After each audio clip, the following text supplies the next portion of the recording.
Part 1. Qualification of a woman, from poison to honey. Real life is measured not by the number of years we live, not by the number of breaths and exhalations, but by moments that take the breath away. Chapter 1. The Path of Defeat, or Where Not to Go. The path of a woman is not just the path of her physical body, which is sufficiently clear and predictable. First she is born, then she will be dressed in pink clothes with pink knot bows, and she is given little dolls. When she becomes a young girl, she will do makeup and beautify herself. Then she becomes a woman, gives birth to a child, raises it, and later becomes a grandmother. That's it. The body goes through certain stages of growth, maturity, aging, and fading. Some have a few more wrinkles. Someone else will have less. Someone is pumped with Botox while someone else has plastic surgery, but the essence doesn't change. Real life is measured not by the number of years we live, not by the number of breaths and exhalations, but by moments that take the breath away. Surely you've noticed that when you're doing what you really love, then the day seems to be longer and the strength of your happiness is increasing. There are empty, gray days which are dreadfully similar to each other, and there are also days filled with trials. But if they were lived with dignity, then the feeling of deep satisfaction remains. How to live every day so that it's not in vain, but rather filled with joy and happiness. According to the ancient science of Ayurveda, which literally means knowledge of life, there are three main ways of life: ignorance, passion, and goodness.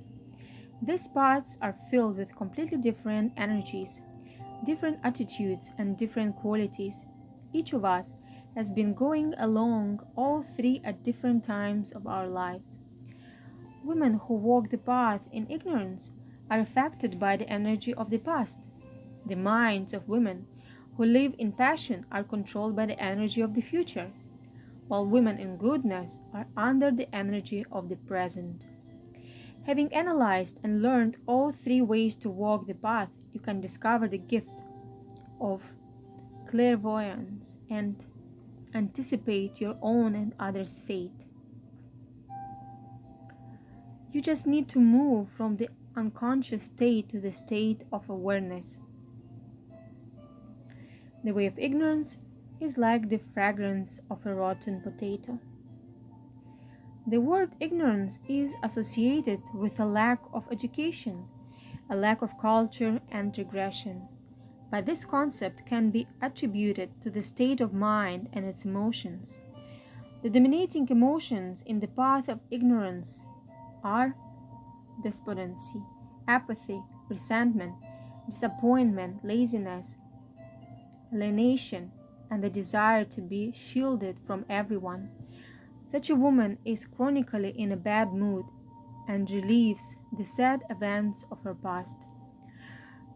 Her countenance is roughly like this: gloomy, faded, drooping.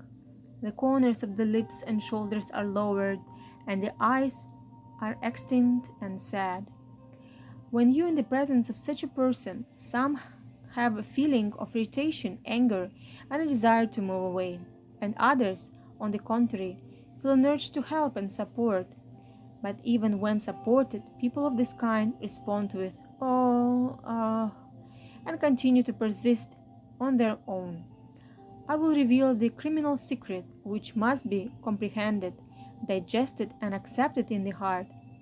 If a person is chronically in this state, then it's her life's preference and personal choice. There are people who like to add vinegar to any dish, and there are those who like to acidify their lives because they like to be a victim. After all, the victim evokes pity and sympathy from others. A woman in such a state translates any conversation to, "If you had walked in my shoes," If you just knew what I was going through, etc. And there is a deep feeling of injustice and resentment for the whole world. One day, a disciple came to a sage and said, I have recently noticed that I've become very irritable. What should I do? It is curable, the teacher reassured him. You must only do one thing. Take a bag and always carry it with you. As soon as you've offended someone, put a potato in it and do not throw it away. Come to me in a month with a bag and then we will continue. The student gladly agreed, but after 2 weeks he ran back and prayed, Master, I'm so sorry, but I cannot do it anymore. Firstly, it's heavy, and secondly, it stinks. People are already avoiding me. Similarly, an irritable attitude is heavy and it smells bad. It makes for a heavy heart that stinks of bad qualities inside. Resentful people are like a taste of hydrochloric acid. Time to time, they share their acidity with others, and it's like pouring their mental vinegar into every conversation. Imagine the fate of such woman. Year after year, she adds potatoes to the bag, increasing her disappointment in life. And when she comes round with this bag of potatoes, the people around her eschew away. It is very important to consider what kind of flavor we give to people because every woman has a flavor. There is a rose fragrance, there is a scent of jasmine, a cornflower. Each of us has our own special flavor. Women in ignorance are like the fragrance of a rotten potato. Obviously, no one is attracted by this path of ignorance, and our task is to not get on this path. The path of ignorance is miserable from the very beginning, and its misfortunes only increase with time. Such a woman tends to think, oh, when is it gonna be finished? When will things get better? But what for? This will happen only in one case, when her thoughts change. Not that the world should change, but ourselves. Attention! If you notice such emotions as resentment, apathy, despondency, laziness, and depression in yourself, then you should take it very seriously. As seriously as if you had fourth stage cancer. This is an emotional cancer. These cancer cells are initially provoked by negative emotions. Therefore, catching yourself in the thought of having a taste of negative emotions, push the alarm button immediately. Alert! I've got to change this energy. This is a dangerous zone called ignorance. The second way is covered in masks. The second way is the path of passion. It is controlled by the energy of the future, and it is totally different from ignorance. The key word in passion is gains. Imagine a woman who is completely transformed when she feels some benefit for herself. She becomes very nice, polite, bright, and open-minded. Better to say that she is pretending to be open, creating the illusion of kindness and friendliness. Then she comes home, takes off the mask, and allows herself to be rude, irritable, and inattentive to relatives. If suddenly her boss or girlfriend calls, then the mask of courtesy is immediately replaced. But after the call is finished, geniality is not there. A woman in passion is a two-faced woman. Outwardly she lives on the bright side, but at the same time there is an inner dark side. It is easy to determine a woman in passion, at least by the way she dresses. In public she is bright and stylish, as if lifted from the cover of a fashion magazine, but at home just whatever. This indicates that to such a woman, her look in society is much more important than in the eyes of her husband and children. Family members see this, however, and notice that all of the charm, tenderness, and warmth are not meant for them. The opinion of others is much more important to her than that of the household members. There is another example. Imagine a girl who really wants to get married. It is quite a natural desire.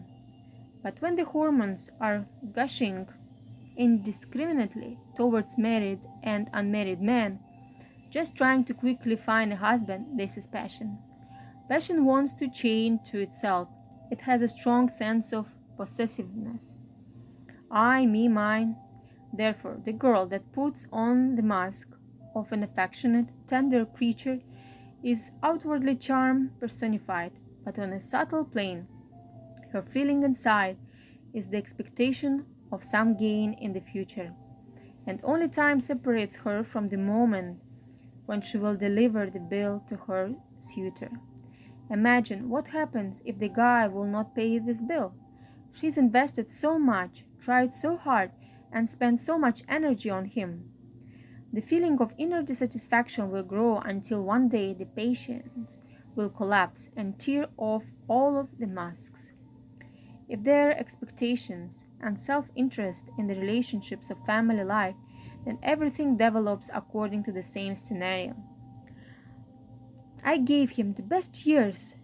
I've endured so much, forgave so much, and for what?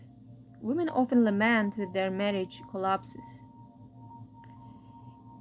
If two persons meet in passion and spend life in passion, then in fact they are always waiting for when the future will come so that they can reap their rewards. But the anticipated future never comes. It always moves farther away. Imagine a girl who since childhood is programmed with a phrase for the future. When, then, when you finish school, then. The girl waits patiently for when she finishes school. When you go to the university, then. The girl postpones her dreams for later, studies with a tutor, and enters the university. Then she is told again, when you finish the university, then. The girl is studying and studying. When you will get married, then. And by the time the girl finds the man and gets married, she's conditioned to live by the same scenario. I'll give birth to a child, then. When he is able to sit, then. When I put him into kindergarten, then. When he will go to school, then. When he will finish school, then. When he goes to university, then. When he will get married, then. All the while it seems we're just about to grab a lovebird by the tail. Then we'll look at our life and think, what was that for? Many grandparents love their grandchildren so much because they think, we couldn't succeed and our daughter also can't, but our grandson will grow up and then. We must realize that we are also someone's grandchildren. Then it becomes obvious that those false hopes never end. They say the path of passion begins with honey and always ends with poison. If a woman has lived all her life chasing after happiness, then in the end she faces complete disappointment because she realizes that she spent the whole time not actually living, but rather preparing for life. And all the time she was missing something. Some man, some money, somebody's attention, some circumstances, job offers, etc. It seemed like it was just about to happen, but it didn't. In passion, the focus of attention is directed outwards. The woman is constantly looking for happiness outside. Where is it? At the time, she is artificial and pretends that everything is cool. She puts on a plastic smile. No problem. In fact, a woman in passion doesn't like close communication because it quickly reveals that she is not so happy. It is difficult to see the true face of a passionate woman because she always has double entry bookkeeping, a dual view of people, and double standards. Due to the desire to impress, she behaves facetiously. This takes a lot of energy and great effort. But it's impossible to be always pretending to be something. In front of the camera, people instantly change, their smiles showing off. Try to live as if you are in front of the camera with that artificial smile for 50 years. It's impossible. So maybe it's better to stop this endless race and start thinking, what is real me?